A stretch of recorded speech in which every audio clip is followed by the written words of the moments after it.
Bismillahirrahmanirrahim. My dear viewers, participants, I welcome you to this session of our Islam Study Circle. And as is the custom, in the first session, we shall discuss the Quran, the Hadith, and the Bible. And in the second section, inshallah, we'll discuss some of the misconceptions that prevail in the name of Islam. And other than that, inshallah, you'll be getting the chance to ask questions as well. So let me first begin with the Quranic verses which I've selected for today, and I've given them the title as God's Call. Now, you would agree with me, I'm sure, that when you read through the Quran, there are a number of passages which appeal to your intellect, and then there are a number of passages which also appeal to your emotions.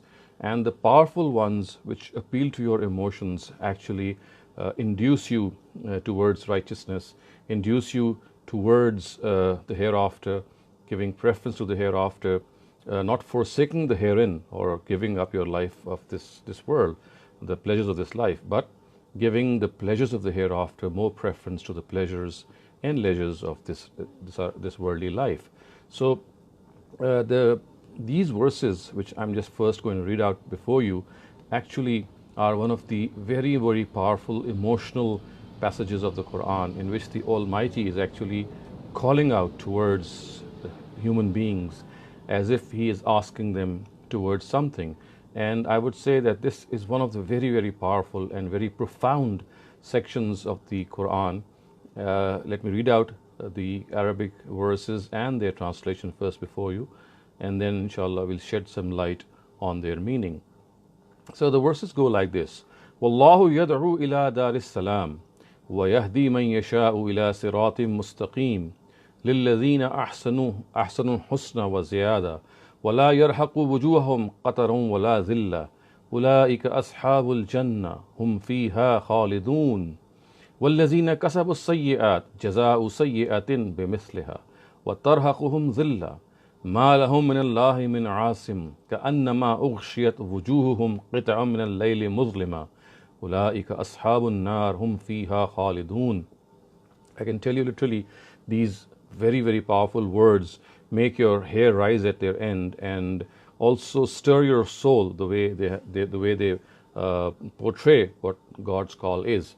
So a translation of these verses would be: and God invites you to paradise, the abode of peace. He guides according to His law whomever He wills to a straight path. Those who did good deeds shall have a good reward, and more besides. Neither blackness nor humiliation shall overcast their faces. These are the dwellers of paradise, wherein they shall abide forever. As for those who have earned evil, then the reward of evil is evil, and humiliation will cover them. No one will be able to save them from God. So you can see how these powerful words actually portray this call of God.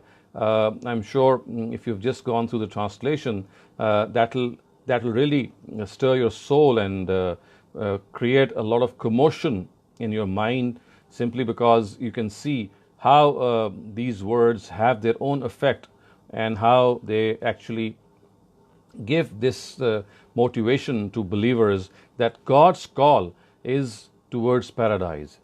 God's call is towards the hereafter. God's call is not to forsake this world, but God's call is to give more preference to the hereafter. And this is how He has actually started off by saying, Wallahu yad'u ila daris salam. God invites you to paradise. God invites you to the abode of peace, which is paradise. And how does He invite you? He tells us that if people adopt the straight path, the Almighty is going to guide them further. If they follow their own innate guidance, the Almighty will give them the urge to follow this guidance even more vehemently. And as the verse says, you can see some of the parts of the verse, they literally shake you, they literally jolt you, they literally are so profound. Look at the words, لِلَّذِينَ أَحْسَنُوا الْحُسْنَى وَالزِّيَادَةِ. It says, those who did good deeds shall have a reward, and it does not stop here. The words are, and more besides. So whatever good reward that you can think of will be given to you, but not only that, you'll have even more, much more.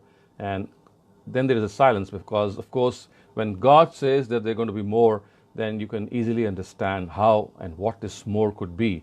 It's like a bonus from the Almighty. It's like something being offered as a motivation, as an inspiration to all human beings that come forward, enter the abode of paradise, enter the abode of peace as far as you can. And for this world is something which you have to forsake or give up. No, you have to remain in this life. You have to fight in this life. You have to contribute in this life as much as you can. You have to give your best as far as you can in this life. And whenever there is a conflict between the requisites and the demands of this life and the next world, then the preference is to be given to the next world. So it's just a question of preference. It's not a question of forsaking this world.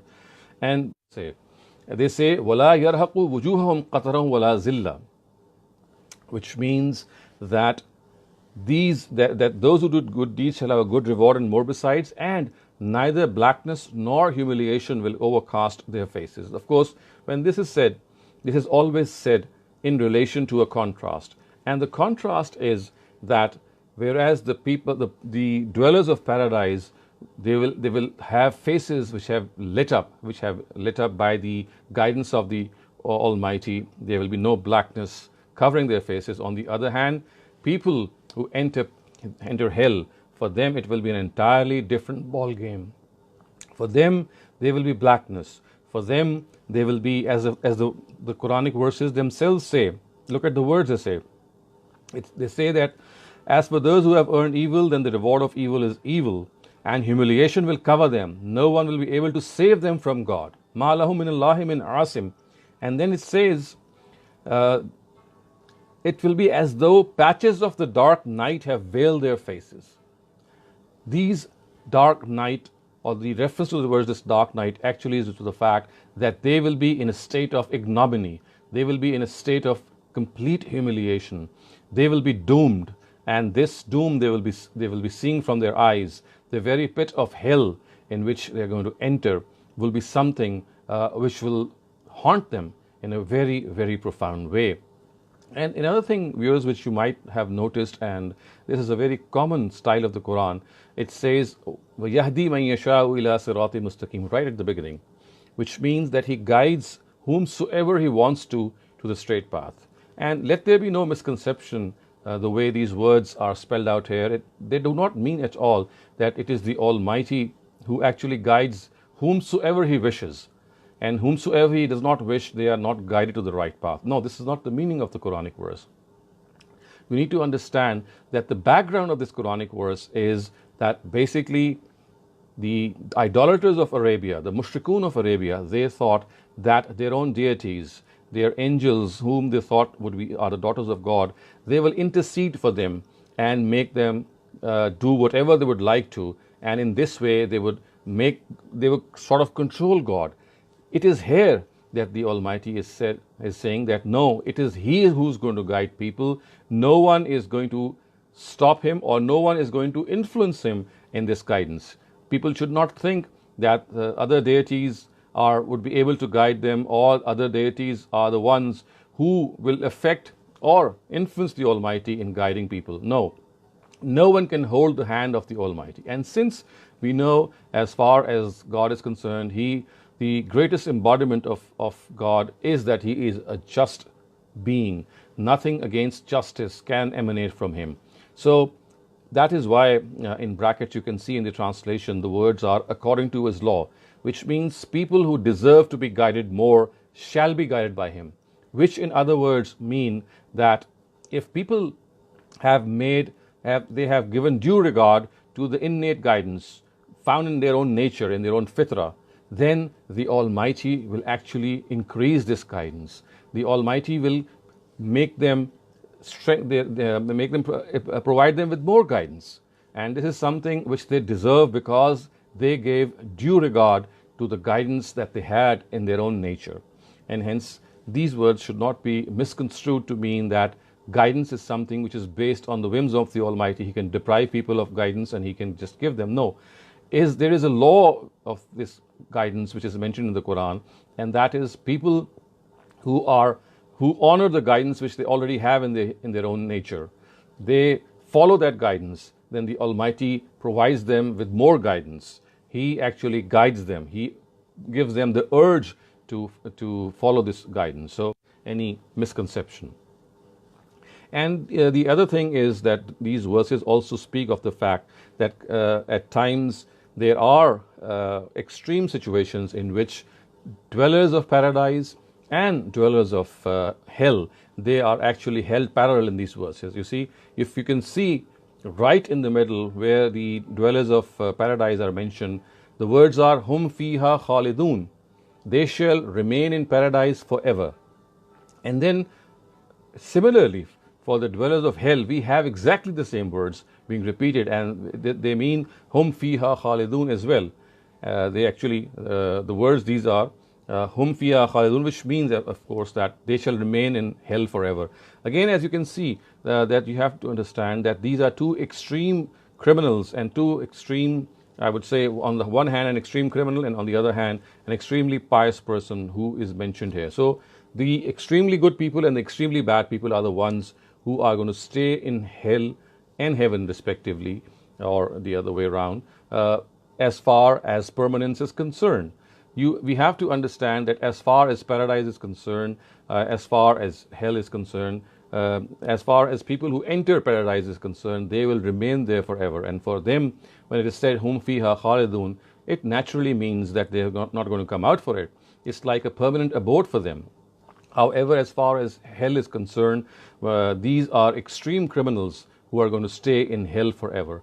As far as people are concerned who might have atoned for their sins by passing through various punishments, they might be taken out after a certain period of time, and hence you can clearly see when it is said that hum fiha khalidun, the words here actually refer to extreme criminals who do not deserve any concession, who do not deserve any lenience, and they are meant to stay in hell forever for the crimes that they committed and for the arrogance and haughtiness and profound disrespect that they showed for the Almighty. Viewers, now let us go to the next segment, and which is the hadith that we are going to study today. This hadith actually is a very beautiful statement which depicts our mutual relations and which actually gives us this urgent motivation to become a single united human family in which people care for each other, in which people are like a single body. If one part of the body aches, the whole body aches. It's like feeling for everyone. It's like having this sentiment that we are not alone. We are not ourselves in this world. We have several other people around us. They are our family. So human beings and humankind is one big family. So this hadith that I've selected has been taken from the Al-Jami al-Sahih of Imam Muslim. The words are, and it's reported by Anas ibn Malik, who is a famous companion, also a personal attendant of the Prophet Muhammad sallallahu alaihi wasallam. So it says, "An Nabi sallallahu alaihi wasallam قال لا تحاسدوا ولا تباغضوا ولا تقاطعوا وكونوا عباد الله إخوانا." It's such a beautiful statement and advice which these words of the Prophet gave. So Anas ibn Malik reported that the Prophet said, "Neither nurse mutual jealousy, nor hatred, nor break mutual relations, and become servants of God who are brothers to one another." So you can literally see that human bond, that bond of fraternity, of global friendship, of global coming together is mentioned by the Prophet. And this is not just one place where we find this message from our beloved Prophet. There are several other narratives as well, which on a very similar note tell us that first of all, forget jealousy. You must not be envious of your own brethren. If you find that some of the people near you have more qualities, they are blessed, they have several abilities, then instead of showing envy or any hatred or jealousy, pray for them and pray for the fact that also the Almighty grants you the same quality. This thing that has been mentioned here is la tahasadu. Do not show mutual jealousy. Do not nurse mutual jealousy. You see, people become jealous of one another when they think that they are devoid of a lot of things which other people have. On the contrary, my dear viewers, what we need to understand here is that there are several qualities which each one of us may have. And instead of looking at what other people have as far as qualities are concerned, one has to make a fair assessment of one of the qualities that the Almighty has blessed us with. So we have to be very noteworthy of the fact that if there are certain qualities which are found in other people, very similarly, there are so many qualities that we have. So instead of looking at what we do not have, let us count what we have. And if we start counting God's blessing on our own selves, as a verse of the Quran says, "In ta'uddu ni'matallahi la tuhsuha," however much you may try to count the blessings of God, you'll not be able to do so. So instead of looking at what other people have, let us start looking at what we have been given by the Almighty. Each individual, I always try to make this point, is a whole institution on his own self. He or she just needs to discover the inner potential which the Almighty has blessed a person with.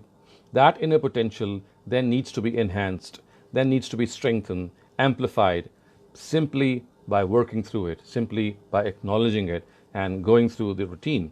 So if we have this feeling of deprivation of a certain quality that other person might have, we should always look at our own inner potentials, always cast a glance on our own inner potentials, and we'll find ourselves very happy individuals.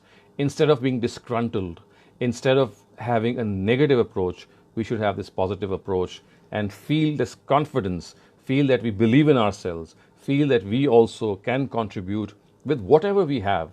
So that should not be belittled. It should not be given away. What we have is our asset. What we have is the contribution that we can make through that asset. And then look at the second thing which has been actually mentioned right after that, and that is wala tabaghazu, which is actually the same thing mentioned in another way. It says, do not be hateful of each other. Do not hate each other. And it is often the fact that it is because of this jealousy, enviousness, and of course there are other areas in which you find other people being very hateful of the fact that you do not like other people to prosper. You do not like other people to have these good qualities. So here this hatred is in a specific context. It's not concerned, or it's not the general hate that we think of. It means that the hate which is the result of that jealousy, which actually makes us venomous, which makes that malice really works inside us. Now the Quran the Hadith says, la tabaghazu. Do not be mutually hateful of each other. Acknowledge the good points of each other. Always look at the qualities of each other. Always think that the other person has these good points. It's not just we who have been blessed by the Almighty. The Almighty has blessed other people as well. And of course, when you hate people, at times your hatred exceeds the limits and you plot for them, you against them, you start plotting. It's not just a mention of the fact that you hate them in their hearts. At times this hatred takes an expression, a practical expression, by actually planting something in the minds of other people against such people.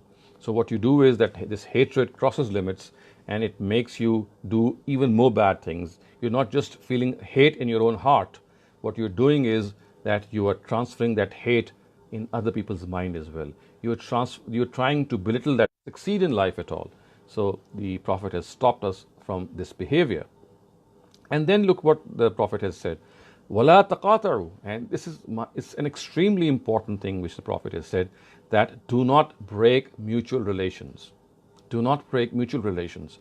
My dear viewers, this is such an important advice, and we, in our own families, in our own close circles, we find relations broken. We find people hating each other so much that they would not like to meet other people. They would not like to face other people, or what to speak of greeting them or saying salam to them. No, such is this hate, such is this venom that we develop for our own brethren, that we break our relations. And we know from another narrative of the Prophet that the Prophet has stopped us from severing these relations, and he says that if something bad has happened, 3 days should not pass over it, and before 3 days end, you should go back and try to reconcile. And even if you cannot become very good friends, at least you should greet each other. At least whenever you meet, you have this feeling that you're meeting another person. You should not boycott that person. You should not live in isolation. And we should always remember that breaking relationships is like breaking the line of communication. It is like considering ourselves to be superior. It's like making ourselves more realize that this is a human weakness. And then finally, viewers, we have to see what these beautiful words or these beautiful hadith ends on. It says, وَكُونُوا عِبَادَ اللَّهِ إِخْوَانًا. Become servants of God who are brothers to one another. So this hadith ends on this beautiful advice of brotherhood, universal brotherhood. So since all of us are God's family, so the verse, this hadith ends on this note that become brothers to each other. Your universal brotherhood is what the Almighty wants us to indulge in. Instead of making false boundaries, instead of thinking ourselves to be superior from others, we need to realize that all of us have been created by the Almighty. We need to realize that we have been created by a single pair of mother and father. Adam and Eve are the progenitors of all of us. So there is no cause for any discrimination. We have to behave as if we are brothers to each other. Of course, when we say brothers, it means that we have to behave as a family. What do brothers do for each other? You can fall back on a brother. You can confide in a brother. You can count on his support. You can really pour your heart out in front of your brother. Whatever feelings that you develop, the sorrow that you have, you can share your sorrow. You can share your joy. So in every sense of the word, we have to become brothers to each other. We have to become one fraternity. So mankind is like a single fraternity in which we have this feeling of global brotherhood. We have this feeling of universal brotherhood. And I would say that this is the crux of everything, that if we start thinking of every single human being on this planet Earth as someone who is related to us in that bond, that human bond, in which we are the descendants of the same mother and father, then we'll have this feeling that even if a person is thousands and thousands of miles away from us, but our feelings for that brother, if they come to our notice, for example, if he is in some distress, if he is in some worry, or a mutual or a big national calamity has struck somewhere, then our natural response should be that our own brothers have been affected, our own sisters have been affected, and hence it should be a cause of bother, a cause of concern, a cause of sympathy that should arise in us. So all in all, this is an absolutely gem of a narrative in which these common social issues have been discussed, and I do hope and pray that all of us are able to follow the advice which has been given in this narrative. Now let us move on to the third part of our session, and this is the Bible verse of the day. And I have chosen the Psalm 9 and verse number 9, and you can see the title that I've actually taken out, I've chosen for this is that God is our shelter. So the verse reads, "The Lord will be a high tower for those who are crushed down, a high tower in times of trouble." So it's like saying that people who are under stress, people who are going through rough times in their life, people who are anxious, people who have a lot of trials and tribulations waiting for them. You know, we are under a constant situation in which we are being tried by the Almighty. At times, troubles come one after the other. At times, they come in series. At times, they come in clusters. And there is no break. And in these circumstances, look what this verse says. The Lord will be a high tower for those who are crushed down. So people who are emotionally, they are totally, they've lost their daily routines. They have become disturbed individuals. For them, this is a glad tiding which has been given, that He is a high tower in times of trouble. Of course, this is a symbolic way, a metaphorical way in telling us that whenever we are in a state of bother, whenever we are in a spot of bother, we have to turn to no one other than the Almighty. We need not go to any other person, no peer, no person who is our great shelter than God Himself. So we have to adhere ourselves, we have to attach ourselves to the Almighty, And the best way to attach ourselves to the Almighty is to read His books. And when I say books, I refer to the Old Testament, to the New Testament, and the final testament, which is the Quran. We have to attach ourselves to the Almighty by reading through His words. This is how He has communicated to us. And when God communicates something to us, He always gives us this shelter, this feeling that He is around us. We can experience God. Of course, we cannot see Him, but my dear participants, we can feel His presence if we work in a way, if we lead our lives in a way that we actually would like to please the Almighty, or we actually are leading a life in which we might be going through a lot of bothers, a lot of worries, but then again we have that peace of mind. We are at ease in our hearts because we know that this is a part of our life. We have to go through these bothers, and this is a way to bring us closer to God. All of us know that whenever we are worried, we come close to God. All of us know that when we are in a state of botheration, the best shelter that we can find, the solace that we can find, the comfort that we can find is none other than the Almighty. Look at the prostration, that prostration done in stress, the prostration done in worry, the sajda. Whenever we feel that discomfort in our hearts, whenever we feel low, what is recommended is that we just pick up a prayer mat and just prostrate before the Almighty and start talking to Him. And I can tell you out of experience and out of experience of many other people that talking to God when you're in stress, talking to God in your own anxiety is a huge way in which you can find relief. And the biggest relief that you can find is prostration when you are before Him. Your highest, which is being stressed, that if you have this feeling that God is with you, that is surely going to be something which is going to egg you on, and you will have this inspiration in you. You will feel that you would like to meet God one day, but before you meet God, you experience Him in this world. And let us experience Him in this world by thanking Him, by talking to Him, by doing what He pleases, and then finding that solace and comfort in His company, and really getting overjoyed and very, very comforting in the way He deals with us, because we know the manner in which the Almighty deals with us is something in which He trusts us, He tries us, He rewards us, He answers our prayers. Look back in our life, there are so many incidents which tell us that there were instances in which we needed Him and we found Him. There were instances in which we asked for help and we got that help. So don't always think that there were those bad, evil days which have always been there. No, there have been good days in our lives as well before. We only forget them. So remember the good days that we had in the past. They can come again, and they are a means of comfort. And last but not the least, you also find comfort, as the Quran says, through the prayer, through namaz. So whenever you feel uncomfortable, whenever you feel bad in the heart, just pick up the prayer mat, just as you do prostration, offer some rakats, some nafil rakats before the Almighty, and you'll find that your heart is now become at ease. The problem of the bother might not go away, but it will be easier for you to combat that problem and bother. So with these words, we come to an end to the first part of our session.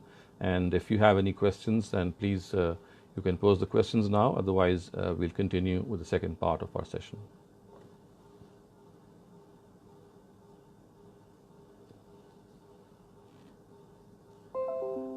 I don't think that does, if anyone has questions. I don't see any hands raised. Okay. Okay. So let's move on to the next part of our session. And of course, as you see, that the season that we are drawing towards the spiritual season, I would say, is the season of Hajj, is the season of animal sacrifice that we do, the non-pilgrims do in their own countries. So I'd like to speak about some of the misconceptions which have arisen because of these issues, and because of the fact that we are now about to enter the month of Dhul Hajj. So the first thing that we need to understand is that the first 9 days of Dhul Hajj, they are immensely blessed by the Almighty. So because of the fact that Dhul Hajj is the month of the Hajj, so we know that these days carry a lot of significance, and any good deed done on these days carries a lot of reward. And so therefore, if we fast, or if we pray more, or if we do more charitable deeds, or we are extra kind to other people, then these are surely more rewarding days than any other. So as far as this reward is concerned, my dear viewers, do understand that the Almighty has given us these sort of bonus days in various parts of the year in which you can gain extra reward and extra benefit from the Almighty, and these are one of those days. So first, we need to understand that Hajj in itself symbolizes a very powerful and a very profound practice, and that is, it symbolizes our war against Satan. It symbolizes our jihad, our intense battle against Satan. And you can clearly see that, like an army which is actually attired in a particular style, it moves about in various camps, and then ultimately and finally it pelts stones at certain columns, symbolizing them as if they are Satan, and throwing stones in them as if telling them that although this is a symbolic shower or a symbolic burst that they are facing, but when they go back in life, when they go back in their own routine, they will pelt those Satans that come their way, those evil desires that come their way, those evil lurements that come their way in the same manner. So you can clearly see that the biggest thing which is symbolized in this beautiful journey is the fact that you are fighting, you are symbolizing your fight against Satan, you are symbolizing your war against Satan, and you are actually going through this rehearsal that once you go back to your own lives, this war against Satan is something which you had actually enacted, so to speak, during Hajj. And now you have the same duty, your own desires with those stones, so that they don't come near you. So this is how Hajj beautifully symbolizes our war against Satan. Now, as far as these initial 9 days of Dhul Hajj are concerned, there is a fair amount of misconception, and one of these misconceptions is that as if we have been asked to fast in all these days. No, this is not the case. Of course, if we do the fast in all these days, this is something which is recommended. But as far as the Prophet himself was concerned, he only fasted on the 9th of Dhul Hajj. So if this is, if you can do it on the 9th, well and good. If you can do it on more than one day, it's of course an optional act. But the fact is, as far as the Prophet himself is concerned, he fasted on the 9th of Dhul Hajj.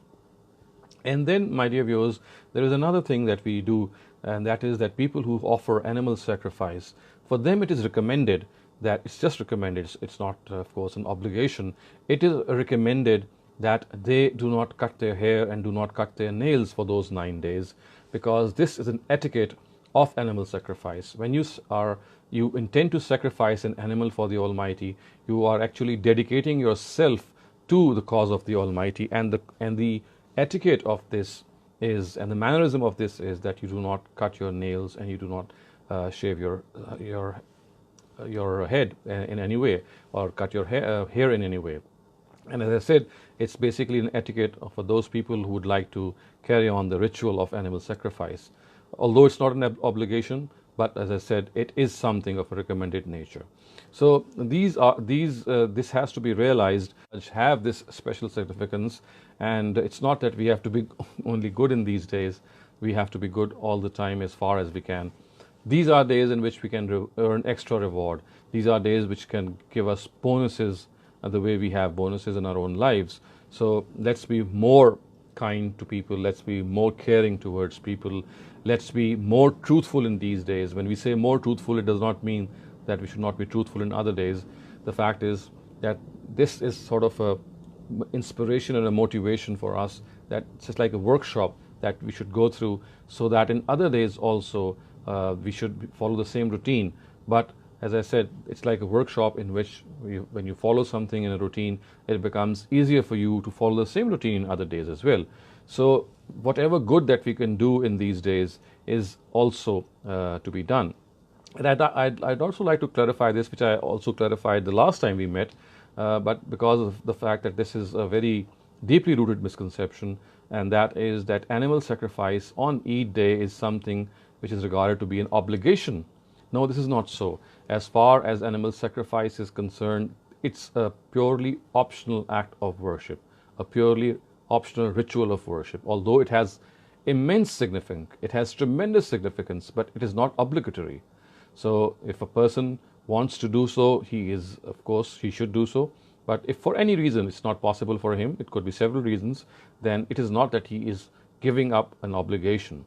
And I have also referred to this earlier on, and I'd like to repeat the same thing again, because again, this is something which needs to be discussed more and more. It needs to be revised more and more, and that is that animal sacrifice in itself symbolizes a certain thing. It's a concept that it symbolizes. It's not something in itself, it's not something per se that we need to understand. So it stands for something. And animal sacrifice actually stands for this fact that you give this pledge to the Almighty when you sacrifice an animal, that today you are sacrificing this animal just to tell the Almighty, to make this solemn commitment to the Almighty that if tomorrow our own life is needed, we will offer that. So basically, it's a symbolic representation of this commitment. As far as the meat is concerned, you can use that meat yourself, you can use it, you can send it to your friends, you can distribute it among the people who need it. It's entirely a different thing. It's not actually intended that this meat be distributed to the poor, as people generally think that the purpose of animal sacrifice is to distribute the meat that they get. No, that is not the case. That's just a byproduct. So that meat can be used in any way. The real thing which animal sacrifice stands for is a very profound concept, as I said. It's the concept in which you present yourself before the Almighty, and of course you're not presenting yourself. In substitute, you're actually sacrificing that animal, shedding his blood, and telling the Almighty that tomorrow, if my blood is needed for the cause of truth, for the cause of justice, for the cause of any high moral value, I'll not withhold myself. So if this philosophy of animal sacrifice is kept in mind, I can clearly see, I can clearly underscore the fact that if this philosophy and this reasoning is communicated to people who have lost faith or they have lost interest in animal sacrifice, I do think that they will feel revived, a revival of this interest, especially the next generation. They have to be told that the biggest thing is to sacrifice one's life for a huge cause, for a big cause, like, for example, the cause of justice, the cause of truth. And these opportunities may not come in our own lives. So what we do is that we actually present ourselves, we present an animal in place of our own self and tell the Almighty that we are ready whenever it is required. And the second thing, especially in the case of Eid al-Azha, that we need to understand is that the sacrifice which Abraham ﷺ did in his own times, or intended to do of his son Ishmael, is also symbolized, is also actually commemorated, I would say. So this commemoration has been made on that day.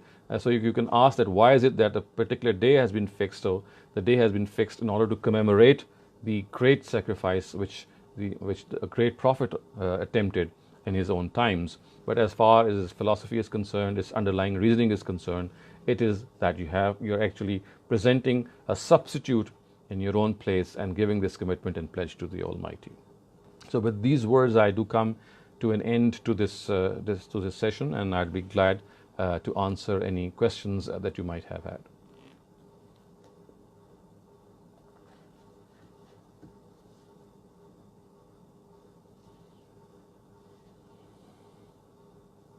The first question is from India. Could you speak a little louder, please? Starling, Dr. Shehzad. My question is, one is that the annual sacrifice, I just want to confirm it can be one per family, not one per earning person as is generally understood in Pakistan. Right. So the answer is yes, it can be one per family. It could be any number that you would like. Because you see, once a ritual goes to its optional situation in which it is an optional act of worship, so that would mean that a single family can do one, a single family can do two, or it could be any number, and it could be no number as well, because as I said, it's not something which is of an obligation. However, it's highly recommended, and it also has a tremendous significance, and one should of course realize the fact that this significance is a symbolic significance in nature. It gets transferred. But this misconception has to be done away with, that every earning member is obligated to offer animal sacrifice. This is not the case.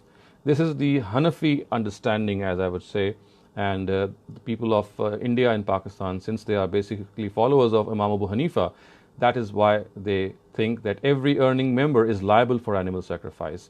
Our own research in this regard is that if you view the practice of the Prophet himself, it's basically an optional act of worship, although highly recommended, and hence the number of animals that you would like to sacrifice per family, per person, is entirely on your roof. For example, I could be so motivated that I would have liked to sacrifice just more than one animal. That's entirely my choice, and I could be someone who would think that I could use the money for other purposes as well, and I would go for a single sacrifice or a single animal for the whole family, or maybe two families. So it is all how you view this. Because I have seen families in Pakistan who are not very well off, but they will struggle that if they have there are 3 members, or each one must do the sacrifice. So thank you for clarifying this. My second question is that we all Muslims go for Hajj and Umrah, and most of the time you will see that there are people from Indonesia, Malaysia, Pakistan, Middle East, and the thing that worries and puzzles me is that we go for Hajj, but then there is so much corruption in the Muslim countries. If you see in Indonesia, if you see in Malaysia, Ramdi Saab lives in Malaysia, and he would be able to tell us something about. Well, actually, this is something of a huge dilemma, I would say, and also a very, very shameful state of affairs, that as far as practicing good deeds are concerned, as far as speaking the truth is concerned, I think just one small thing, you have to speak the truth come what may. And this small act of truth, this small act of kindness leads to so many other things that you can see that even that is not honored. So speaking the truth has now become virtually an unknown thing. People lie, they take pride in lying. So this is of course very unfortunate, but then you see at the same time, I would say that instead of thinking of the society, let's start thinking of our own selves. Don't we lie? Don't we become unjust? Don't we become selfish? So it's easy to criticize others. It's extremely difficult to find the fault in our own selves and to rectify it. So I would say that one of the ways in going about these things is that let's start this change. Let's start becoming a society in which a society which is sensitive towards these moral values.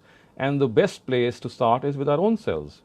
So why should we worry more about others? We have to worry about our own selves.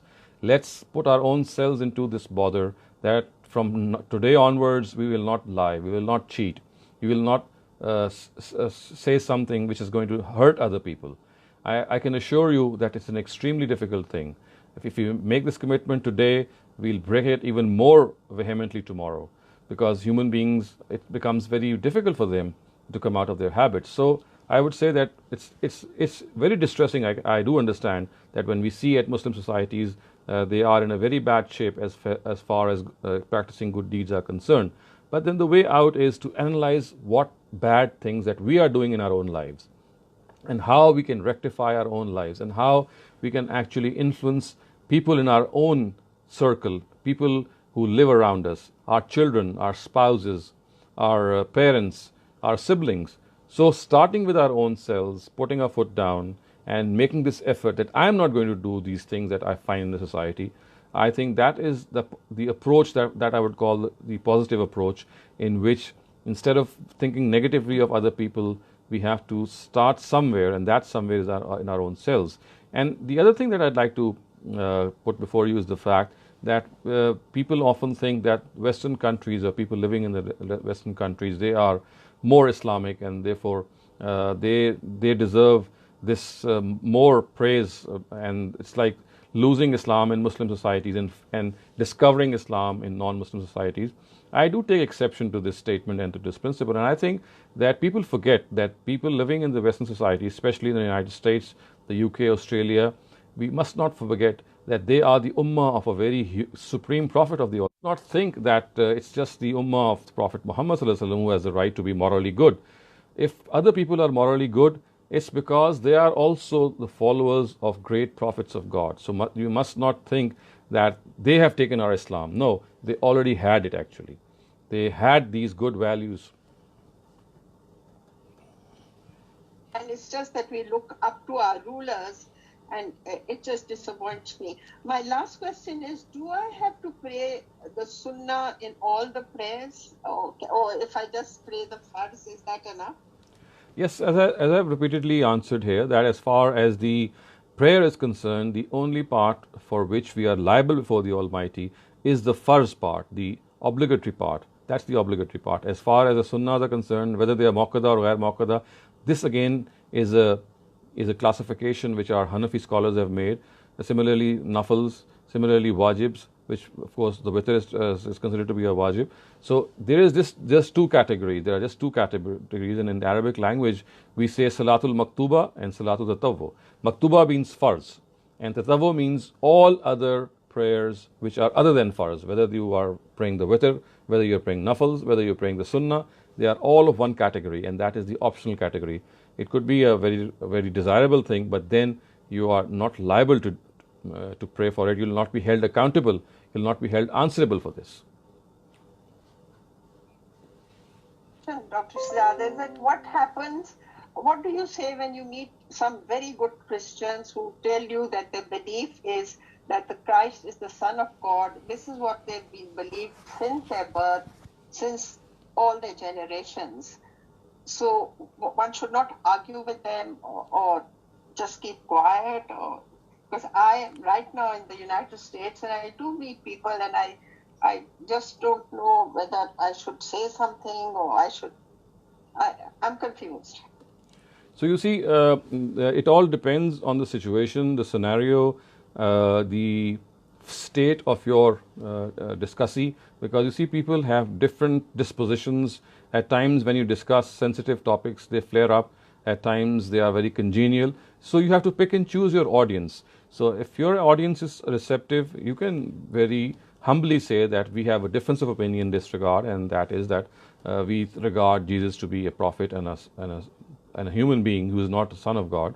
You can, and of course, this is not something which they do not know. They already know this, that Islam has this difference. So if they ask for the stance of Islam, I hardly would foresee that this question would ever arise, because of the fact that they already know that Muslims don't believe so. So I would think that instead of discussing the divinity of Jesus, this is a point of contention, we know.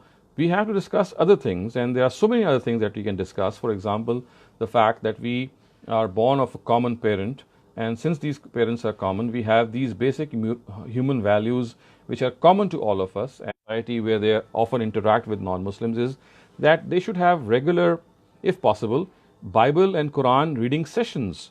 Maybe once a month they can sit together and read passages from the Quran, read passages from the Bible. The purpose is not to convince other people, but the purpose is that they should get educated. So I always say that educate, do not dominate. So instead of dominating the other person, instead of trying to convince the other person that he is wrong, let's educate ourselves. And the best way to educate ourselves is to sit together, read our holy books together in a session, maybe compare them, so in a way that we are able to understand what people say. So it's not like making people follow what we believe, it's like making people understand what we believe. So the rest of the thing is their own choice. Whether they would like to change their understanding is something which is left to their choice. This is the choice which the Almighty has given every person.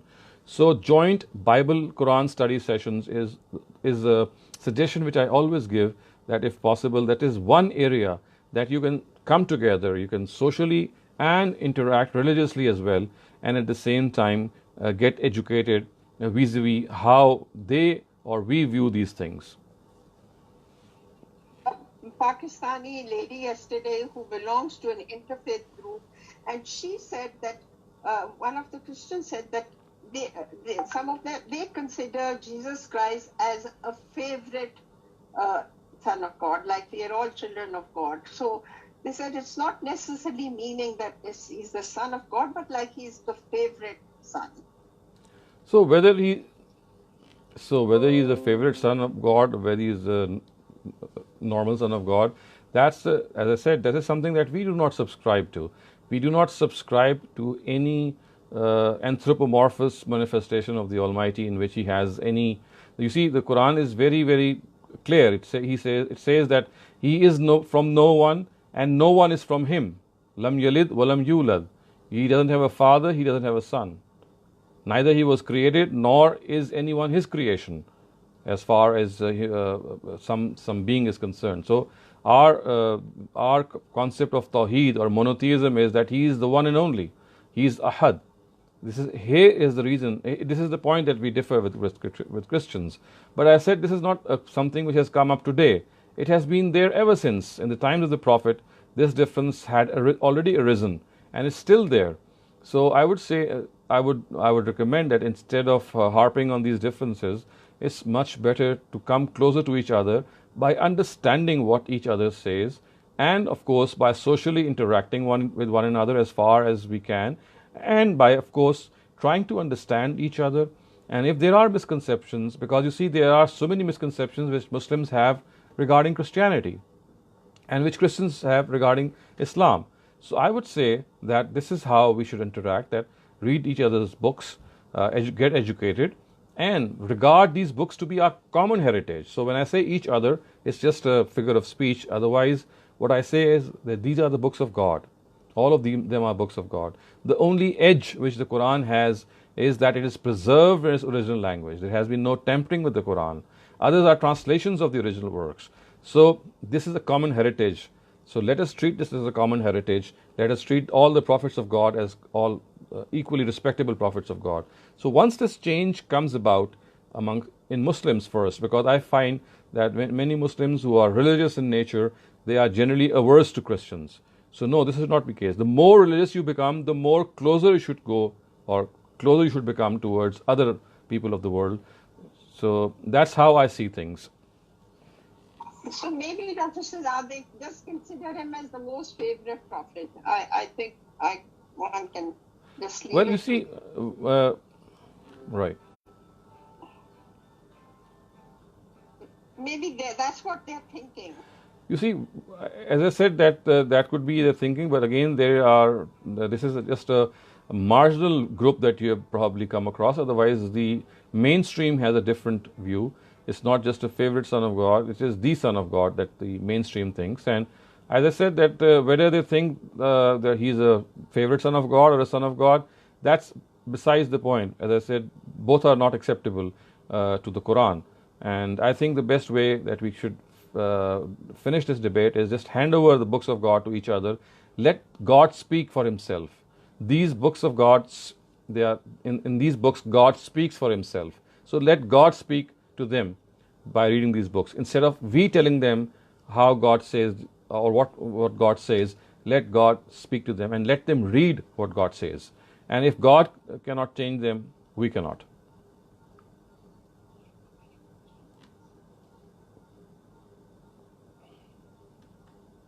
Are there any other questions? I just see only one hand, and since there are no more questions, Shehzad sir, I think I have my own question here. Okay. You said that sacrificing an animal is actually symbolic representation.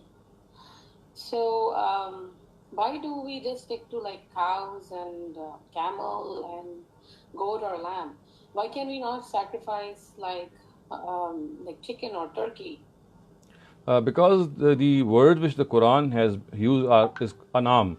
Anam means four-legged beasts which have four legs. So it has referred to a specific category of animal sacrifice. And we know from ancient religions that chickens and other things of this sort were never sacrificed or never presented as sacrifice. Animal sacrifice is an ancient ritual worship. It started right with Adam. Abel and Cain, their two sons. One of them was a farmer and the other one had a flock of a herd of cattle or a herd of animals. So animal sacrifice was something which is always there. It did not start with the Prophet. So this animal sacrifice, the manner in which it was conducted was, it was always done with four-legged beasts. And the word anam in the Quran actually stands for these beasts which have four legs. And that is like the Quran's telling us that the acceptable or the minimum acceptable or the type of animals which are acceptable are so and so. Thank you, Shehzad sir. I have another question. Like, I'm from India, and then India is a democratic country, but these days, it's, all the new changes in the laws are coming against Muslims, like, abolishment of triple talaq, and especially like, cow vigilantism that is like going on. So I'm scared that, during Eid, like many Muslims will be targeted. So what do you suggest? I mean, in this scenario, do you think, I mean, like many of the states in India, they have like, consider it as illegal to actually like slaughter cows and stuff. But then lambs and goats are like super expensive when compared to cow. Like it's a general understanding there that in cow 7 people can take their share actually. Right. So I mean, what do we do in this circumstance? Actually, you see that it is the responsibility of the state that if it's a secular state or a secular democracy, which India claims to be, then every religious denomination should have the right to practice their own religion. So we do not destroy temples in Pakistan, do we?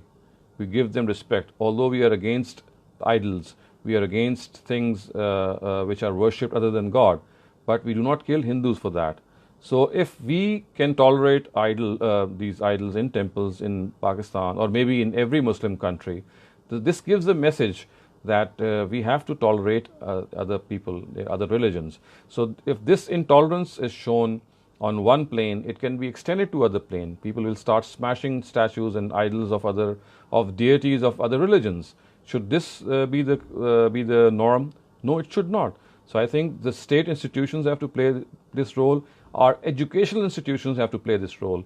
They have to impart this attitude, this behavior to their students.